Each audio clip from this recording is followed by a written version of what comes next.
Cinta itu buta. Di dalam syair Imam Abdullah bin Ali al-Haddad, fasyaribul hamri yafhu ba'da sakratuhu. Orang yang cinta, orang yang namanya mabuk, minum-minuman khamar, setelah dia mabuk, udah sadar tuh dia tuh. Dan apa yang dia lakuin lupa. Kebelakangannya lupa.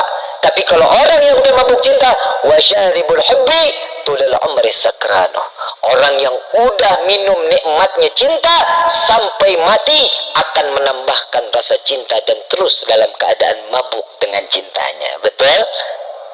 Gue mah romantis orangnya. Soalnya zaman sekarang ngomongin cinta itu lebih masuk ke dalam otak sama ke hati dibanding suruh rukun wudu. Ayo Kiai, jujur bener nggak? Urusan cinta ya otodidak, Bib. Itu mah berjalan sendiri. Yang namanya cinta harus ada pengorbanan, betul? Bagaimana cintanya Nabi kepada kita? Pengorbanan dari awal lahir sampai yaumil qiyamah. Pengorbanan semuanya untuk umat Nabi Muhammad SAW. Sampai diabadikan di dalam Al-Quran. Laqad ja'akum rasulun min anfusikum azizun alaihi ma anittum harisun alaikum bil mu'minina ra'ufur. Akan datang kepada kalian seorang rasul utusan Allah sama seperti kalian, bagian golongan manusia, memiliki rahman, memiliki rahim, punya kasih sayang yang begitu besar, namun beban umatnya dipikul sampai yaumil qiyamah. Beban umat dipikul, kita beban hidup kita sendiri aja udah males. Belum ujian dalam hidup nih, tapi ingat-ingat nih, ada ujian, ada azab. Ya, ada ujian, ada. Buat orang yang ujian, mereka yang punya kelas. Orang sekolah punya kelas, ada ujiannya kan? Ada tingkat kenaikan kan? Kalau dia bagus, nilainya bagus, bisa naik ke? Kalau dia lulus dalam ujiannya. Kalau orang yang nggak mungkin sekolah, orang nggak sekolah, mungkin nggak ada ujian. Mungkin naik kelas, nggak mungkin. Nih hidup kita nih, kadang kita lupa nih. Ini saya cuma sekedar ngingetin. Ada orang, kalau kita tanya, kita tahu nih orang, ibadahnya males, ogah, ngaji nggak mau, baca Quran enggak. Begitu datang ketemu kita, ujian besar sekali. Sampaiin nama dia, itu bukan ujian tong, itu azab baru di dunia. Kalau orang nggak ibadah, azab namanya. Tapi kalau orang yang ibadah, itu adalah ujian. Setiap ujian berarti Allah ingin mengangkat derajat kita di sisinya. Alhamdulillah. Enak kan? Enak gak jadi umat Nabi? Gue mah ogah ujian mulu. Ujian dalam hidup ini gimana cara hindarinnya? Yang pertama harus sabar, betul? Bagaimana caranya? Tapi jangan pernah minta doanya, ya Allah berikan tambah kesabaran buat diri hamba. Jangan. Ujian terus menerus loh. Katanya minta sabar. Ujian lagi, ujian. Minta, ya Allah, setiap kali permasalahan dalam hidupku, jadikan itu pelajaran dalam hidupku, sehingga aku dapat menyelesaikan dengan makin dekat kepadamu. Itu mintanya. Ya Allah, tambahin kesabaran, besok diuji lagi lebih parah. Ya Allah, kok nggak tambah aja? Salah doanya. Ini salah doa ada di zaman Nabi SAW. Saat itu ada sahabat Nabi SAW, beliau 3 bulan Nabi nggak ketemu sama beliau. Setiap taklim ada, setiap duduk taklim ada. Ditanya, kemana fulan? Badannya kekar, bagus nggak kayak gue? Kecil, kurus, hidup lagi. Senang amat lo tawanya. Tapi nggak apa-apa, gue punya kelebihan, hidung gue mancung, ganteng. Hadirin al-hadirat rahimakumullah. Saat dimana Allah subhanahu wa ta'ala telah menunjukkan kemuliaan Nabi Muhammad SAW, Nabi ini menerima beban kita dari mulai lahir. Di dalam rawi Ad-Diba dijelaskan Nabi SAW saat terlahir ke dunia, Syekh Abdurrahman Ad-Diba menukil dari satu firman atau hadis qudsi, ya Jibril nadi fi sahil mahlukat min ahlil ardi was sama bitahani wal bisyarah fa inna an-nur al-maqsun wa sir al-madnun awjad qabla al-wujud al-ashya wa ibda al-ardi was sama. Nih Allah subhanahu wa ta'ala mengatakan, wahai Jibril, beritahu penghuni langit dan bumi, Cahaya yang selama ini aku jaga dan tersimpan di malam ini akan aku keluarkan di atas bumiku. Dan sedangkan aku, kata Allah, aku akan menghias langit dan bumi dengan gemerlapan cahaya yang begitu indah. Jadi yang ngerayain maulid duluan siapa? Siapa yang ngerayain? Allah. Terus ada yang bilang, jadi buat apa sih ngerayain maulid? Ngaji lo di pohon bambu. Makanya ngaji. Di dalam Al-Quran ada sejarah. Di dalam Al-Quran ada sejarah apa enggak? Berarti sejarah dengan kita membaca Al-Quran sama enggak tingkatannya? Kita tahu Fir'aun, Al-Quran. Kita tahu Nabi Ibrahim yang membangun Ka'bah, ada di dalam Al-Quran. Kita tahu anjing yang boleh masuk surga, ada di dalam Al-Quran. Kita tahu mana yang halal, kita tahu mana yang haram, zakat wajib, sholat 5 waktu wajib, haji jika mampu diberikan kewajiban, semuanya dari Quran. Semuanya ada peristiwa di dalam sejarahnya. Sama begitu pula Maulidun Nabi Muhammad sallallahu alaihi wasallam. Kita begini ini karena kita telah diajarkan oleh Allah untuk memuliakan dan mengagungkan Nabi Muhammad. Dari mana, Bib? Emang Allah mengagungkan? Ya udah dong, udah cukup kalau Allah udah mengagungkan dan memuliakan Nabi. Nah, ini perlu dijawab nggak nih? Perlu dijawab? Nabi Muhammad. Bukan semata-mata kita cuma mau cari perhatian. Nabi ini mikirin kita. Kalau ada orang yang di luar sana, untuk apa, buat apa, kenapa, tanya, seakan-akan dia sama iblis sama. Saat kelahiran Nabi, siapa yang benci? Jadi kalau ada orang bilang nanya, ngapain acara-acara maulid? Nih tanya tuh, ini jangan-jangan lo iblis nih. Apa kata Nabi? Aku khawatir, kata Nabi. Nabi mengatakan, aku khawatir pada zaman nanti, di akhir zaman kelak datangnya pada umatku, Islam cuma nama. Sudah apa belum? Ngaku Islam, betul? KTP Islam, sholat kagak, ngaji durhaka, sadar, alhamdulillah. Saya besok-besok pengen cari yang tempat daerahnya yang pada sadar aja masyarakatnya dah. Jadi enak, berasa nyadarinnya. Sebenarnya nggak usah disadarin, kita udah sadar, tapi kitanya aja yang belum. Coba kita bisa kebayangin, Islam cuma nama, jiman cuma sekedar nama. Namanya Islam, sama orang jahatnya luar biasa. Mulut, ngoceh aja. Orang tetangga beli kulkas, kita yang tempel koyok. Bu. Begitu. Kelewatan loh. Tetangga beli mobil Grace, bapak kakinya encok. Begitu. Mudah-mudahan di sini orang-orang soleh-soleha semuanya. Saya nggak melihat ada keburukan di mukanya nih. Kalau kita ditampakin keburukan, waduh, benjol sono, benjol sini. Insya Allah, Allah baik sama kita ya. Baik. Tapi kita nggak pernah baik sama Allah. Betul? Udah numpang di bumi. Kalau kita satu kali sholat, Allah murka, kita diusir dari bumi, mau kemana loh? Udah, saya pindah ke dalam tanah. Emang tanah punya siapa? Bapak lo. Punya Allah. Yaudah, saya beli pesawat, saya naik ke atas bulan. Bulan punya siapa? Yaudah, saya tinggal di matahari. Bulan loh.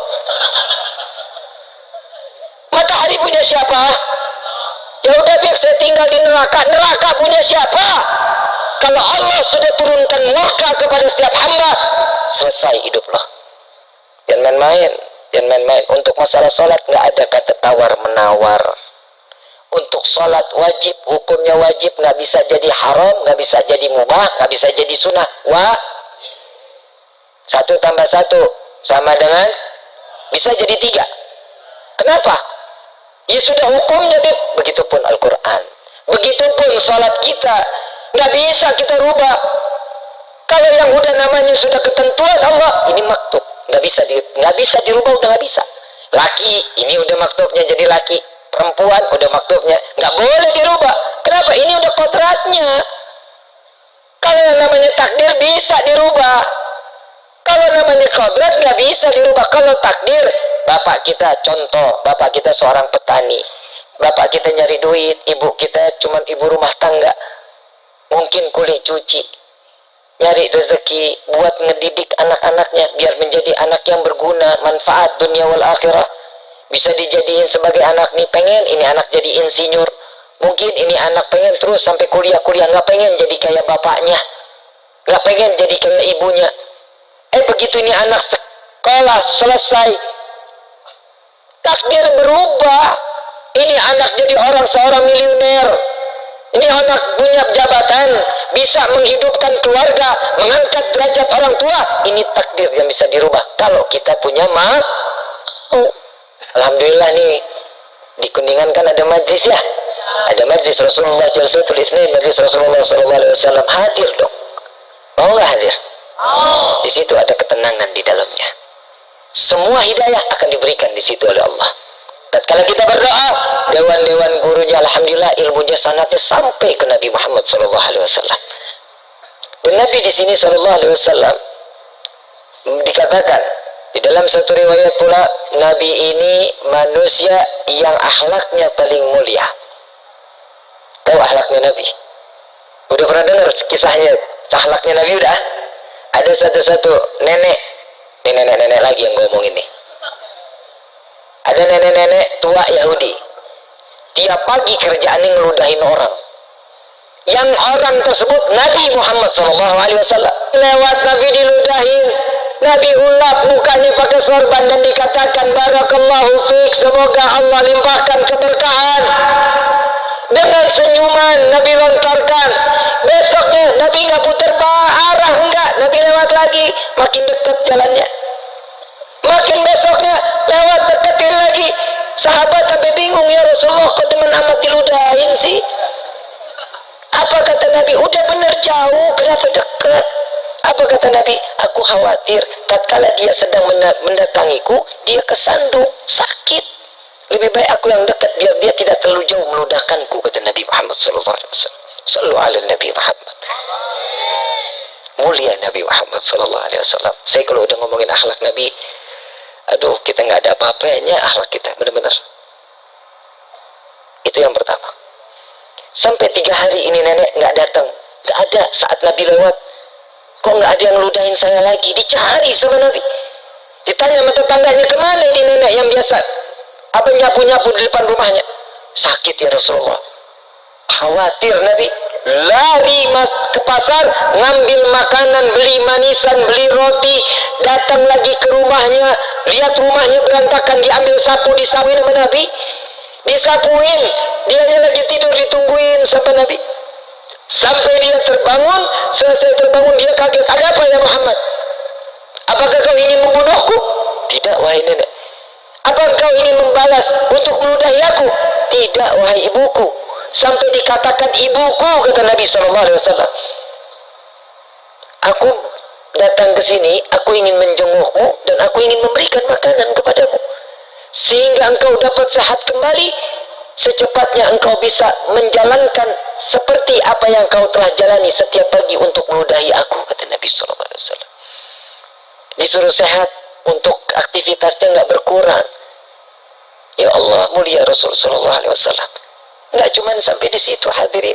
Saat di Taif, Nabi dilempari kotoran, Nabi dilempari batu, berdarah pelipisnya, duri tertuncap daripada pipi mulia manusia yang dimuliakan oleh Zat yang Maha Mulia, tertembus darah ditadangin oleh Nabi.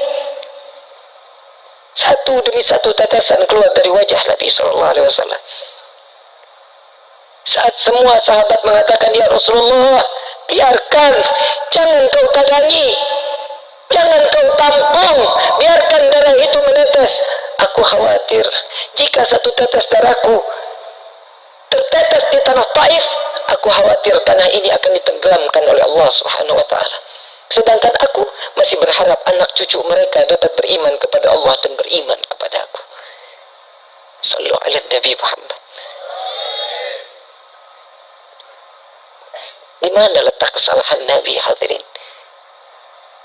Di mana cacatnya Nabi, hadirin? Setiap langkah yang dilakukan Nabi, umat yang ada di kepalanya. Saat apa yang dilakukan? Contoh, kalau kita nggak punya kerinduan sama Nabi, kita lebih parah daripada ranting pohon. Ada satu pongkol pohon kurma yang udah mati, tiap hari disandarin sama Nabi. Tiap hari cuma Nabi sandar aja. Sahabat melihat, kok nggak enak banget tempat duduk Nabi, yuk kita bikin yang bagusan yuk. Biar Nabi ngerasa nyaman, agak lebih gagah. Dibangun sama sahabat, dijadiin. Ada mimbarnya, ada tempat duduknya, ada lekarnya. Pongkol pohon kurma ini disingkirkan. Cuman jaraknya 10 kaki dari Nabi. Saat dimana Nabi sedang memberikan ta'lim, di satu malam tersebut terdengar suara tangisan seorang bayi yang telah lama tidak diberikan susu oleh ibunya.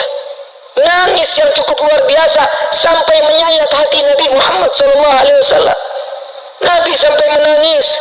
Nabi mencari dari mana, dan bukan cuma Nabi yang mendengar, semua sahabat yang duduk di hadapan Nabi semua mendengar tangisan tersebut.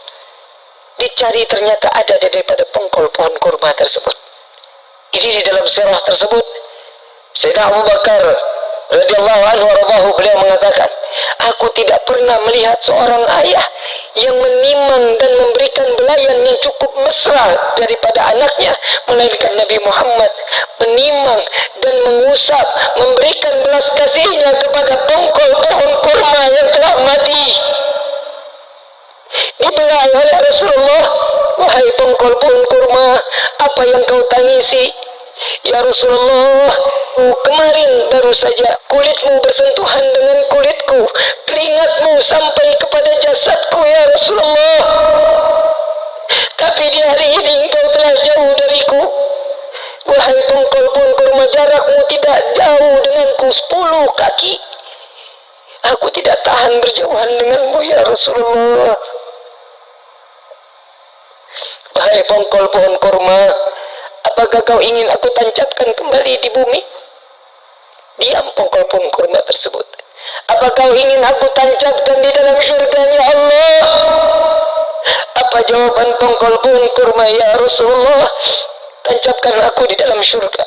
Jika di dunia kau tancapkan sebentar lagi akan datangnya kiamat, maka akan binasalah aku.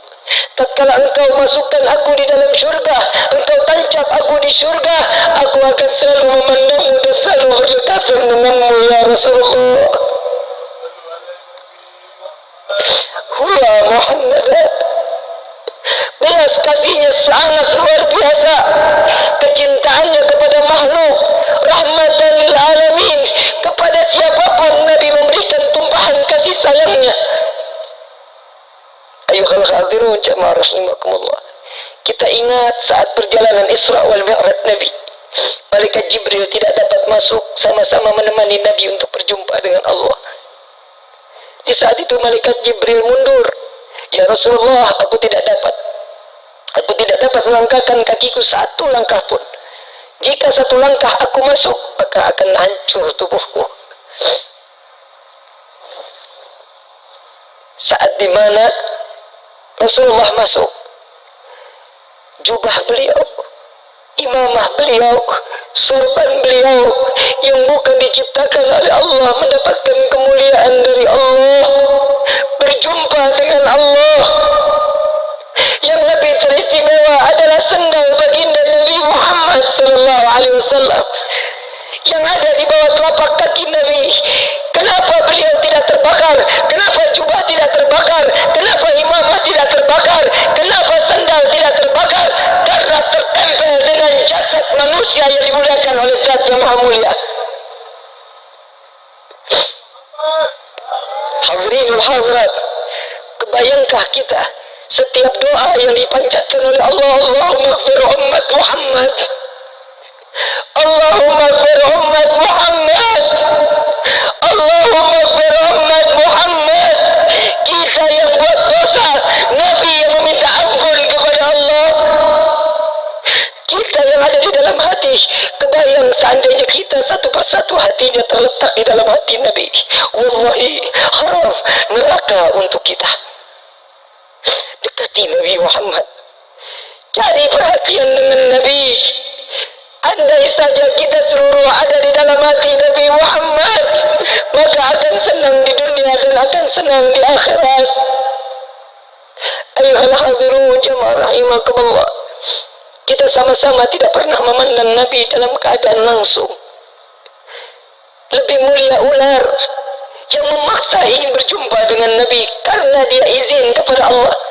Saat Sayyidina Abu Bakar dan Rasulullah berada di Jabal Nur, saat itu Rasulullah SAW ingin tertidur karena lelahnya Nabi. Ya Abu Bakar, izinkan aku tertidur di pahamu. Sebelum Nabi masuk ke dalam gua, semua lubang ditutupi. Semua lubang, khawatir ada binatang yang buas menyakiti Nabi Muhammad SAW. Jubah setelah habis, satu lubang yang tidak lagi tertutup. Saat Nabi masuk, Sayyidina Abu Bakar sudah duduk, ditutup oleh kaki Sayyidina Abu Bakar Siddiq radhiyallahu anhu warḍahu. Tatkala Nabi dalam keadaan tertidur, mulai sengatan demi sengatan yang berbisa, di mana sengatan tersebut dari ular padang pasir yang sangat amat berbisa. Biru wajah Sayyidina Abu Bakar, mengeluarkan keringat, tetesan air mata terjatuh di pipi manusia yang dimuliakan oleh Zat yang Maha Mulia. Terbangun Rasulullah, ya Abu Bakar, apakah engkau sakit? Beratnya kepalaku. Tidak ya Rasulullah, kakiku tersengat oleh bisa. Sepertinya ada ular ya Rasulullah. Coba halangi, angkat kakimu. Begitu diangkat terlihat hancur kaki Sayyidina Abu Bakar Siddiq. Sampai di dalam riwayat tulang kaki Sayyidina Abu Bakar terlihat. Logika, ular sekali gigit jangan, tidak akan pernah berulang-ulang kali, tidak. Tapi ular tersebut menghancurkan daging daripada Sayyidina Abu Bakar Siddiq radhiyallahu anhu warḍahu. Dengan mukjizat Nabi, diambil ludah Nabi, diseka daripada luka Sayyidina Abu Bakar Siddiq. Lalu ular ini keluar di hadapan Nabi SAW. Lalu Nabi mendengar. Saat itu Nabi tersenyum, ya Abu Bakar, ular ini tidak ada niat untuk menyakitiku. Dia izin kepada Allah, hanya ingin memandang wajahku. Ular jauh lebih mulia pandangan pernah memandang Nabi Muhammad SAW. Bagaimana dengan kita yang merindukan Nabi? Ini acara seperti ini yang terus mengaitkan kita dengan Nabi Muhammad SAW. Tidak ada makhluk, tidak ada seorang yang dapat menolong kecuali Nabi SAW di dalam maulid Ad-Di'ulami. Ya Rabbi salli ala Muhammad habibika syafi'il musyafa', yang pertolongannya akan diterima dan akan ditolong oleh yang maha penolong. Saat kita berbondong-bondong di padang mahsyar, nabi-nabi lain tidak dapat. Nafsi, nafsi, nafsi, nafsi. Dirimu sendiri, dirimu sendiri. Tidak ada yang bisa menahan illa Nabi SAW. Nabi cuma mengatakan, Analah, Analah, Analah, aku yang dapat menolong kalian, aku yang dapat memberikan syafaat kepada kalian. Sehingga Nabi sujud kepada Allah, diangkat. Wahai Muhammad kekasihku, angkat. Tidak lagi ada seorang hambaku yang sujud kepada aku di hari ini. Ya Rasul, ya Allah, umat sudah dalam keadaan tersiksa di padang mahsyar. Hentikan siksaannya, tolong mereka. Seandainya mereka harus masuk ke dalam neraka, masukkan mereka ke dalam neraka. Harusnya mereka saat penimbangan amal diambil di penimbangan. Saat itu pun apa jawaban Allah? Ya Muhammad, jika engkau meminta tanpa sujud kepadaku, akan aku kabulkan permintaanmu. Sallu ala Nabi Muhammad. Ayuhal khadirun jamaah rahimakumullah, kita yang dinanti oleh Nabi, kita yang diharapkan oleh Nabi. Saat Nabi dalam keadaan sakratul maut, Nabi bertanya kepada malaikat Jibril, ya Jibril, aku masih ingin bersama dengan umatku, aku tidak bisa jauh daripada umatku. Apa jaminannya untuk umatku di yaumil qiyamah? Ya Rasulullah, untukmu telah diciptakan 7 pintu syurga yang dibentangkan sebesar-besarnya. Terserah, bebas engkau ingin masuk dari mana. Bukan itu tujuanku. Apa jaminan umatku di yaumil qiyamah? Malaikat Jibril bertanya kepada Allah, ya Allah, Muhammad kekasihmu meminta apa jaminan untuk umatnya di yaumil qiyamah? Apa jawaban Allah? Jawaban Allah mengatakan, sampaikan kepada kekasihku Muhammad apa yang dia minta, Allah akan ridha. Aku tidak akan menghinakan umat Muhammad di yaumil qiyamah. Ini jaminan dari Nabi Muhammad sallallahu alaihi wasallam. Cukup kita sakitin hati Nabi, cukup. Cukup kita lalai kepada Allah, cukup. Malu kita di hadapan Nabi. Para orang-orang tua kita, para salafun as-salihun, yang mereka dengan bangga membawa amalan sedekahnya, membawa amalan zakatnya, diperiksa oleh Nabi. Nabi tersenyum dan mengatakan, hadza ummati ya Rabbi, ini adalah umatku. Bagaimana kita saat kita dipanggil oleh Allah dengan banyaknya pikulan-pikulan dosa di hadapan Allah, disaksikan oleh Nabi Muhammad, dibuka amalan, tidak ada amalan melainkan dosa. Jika dulu Nabi dilempari batu, Nabi dilempari kotoran, saat dimana Nabi menerima yang tidak enak, cacian dan makian, di akhir zaman seperti ini tidak segan umat Nabi melemparkan tumpukan dosa ke wajah baginda Nabi Muhammad sallallahu alaihi wasallam. Tubna ilallah, tubna ilallah, tubna ilallah. Tobatlah kepada Allah, mohon ampunlah kepada Allah. Tidakkah kalian ingin membalas daripada pekerjaan yang telah dilakukan oleh Nabi untuk menyelamatkan umat? Yang sunnah dikerjakan, yang wajib harus lebih dikerjakan. Kenalkan diri kita kepada Nabi sallallahu alaihi wasallam. Seperti acara inilah cara kita perkenalan kita dengan Nabi sallallahu alaihi wasallam. Kita enggak pernah tiap kali doa, ya Allah jadikan kami umat Nabi Muhammad. Tapi saat kita terlahir dari rahim ibunda, pasti akan mendapatkan gelar ini, dia dijadikan sebagai umat Nabi Muhammad sallallahu alaihi wasallam. Ayyuhal khatirun jamaah rahimakumullah. Yuk sama-sama kita meminta kepada Allah, meminta perlindungan dari Allah dari segala bentuk kemaksiatan yang ada di dunia ini. Mudah-mudahan malam ini malam yang dicukupkan untuk kita taubat terakhir di dalam hidup kita. Kita minta sama Allah, mudah-mudahan keluar dari tempat ini semua hajat kita dikabulkan oleh Allah. Dosa kita diganti dengan pahala yang berlimpah. Semua apa yang kita ingini, baik yang pernah kita minta maupun yang lupa kita minta, semua akan diijabah oleh Allah Subhanahu wa taala. Hadirin wal hadirat rahimakumullah. Saya minta waktu satu kisah lagi, di mana kisah ini manusia yang begitu mulia dan mengobrol syafaatnya di yaumil qiyamah. Bagaimana dengan Malik bin Sinan? Tatkala Malik bin Sinan melihat saat di Uhud Nabi berlumuran darah, wajah penuh dengan darah, tangan Malik bin Sinan kotor dalam penuh darah, sorban dalam keadaan kotor, jubah kotor. Saat itu Malik bin Sinan mengatakan, ya Rasulullah, bolehkah aku membersihkan luka yang ada di wajahmu? Silahkan wahai Malik. Ya Rasulullah, tapi nggak ada yang bersih kecuali lidahku. Silahkan. Dijilat semua darah Nabi SAW, dikumpulkan di dalam mulut Malik bin Sinan. Saat itu Nabi mengatakan, buang wahai Malik, buang. Tidak didengar oleh Malik bin Sinan, dikumpulkan di dalam mulut. Ditanya, dibilangkan oleh Nabi sekali lagi, buang wahai Malik, malah ditelan. Wallahi tidak akan aku buang ya Rasulullah. Ditelan oleh Malik bin Sinan. Dua pelanggaran di hadapan Nabi Muhammad SAW. Yang pertama, perintah Nabi adalah perintah Allah Subhanahu wa taala, tidak didengarkan daripada perintah Nabi. Yang kedua, melawan perintah dengan cara yang harusnya dibuang, dia malah ditelan. Dua pelanggaran besar fatal. Saat itu sahabat semua dalam keadaan diam, nunduk di hadapan Nabi, dan Nabi sujud. Nabi mengangkat kepalanya dan mengatakan, adakah kalian wahai para sahabatku ingin melihat penghuni syurga yang masih hidup di bumi?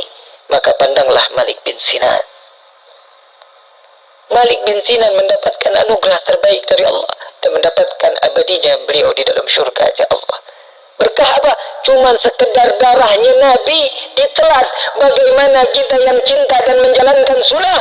Wallah, kita yang jauh lebih berhak mendapatkan kenikmatan tersebut dikumpulkan oleh Nabi di dalam syurganya. Amin ya Rabbal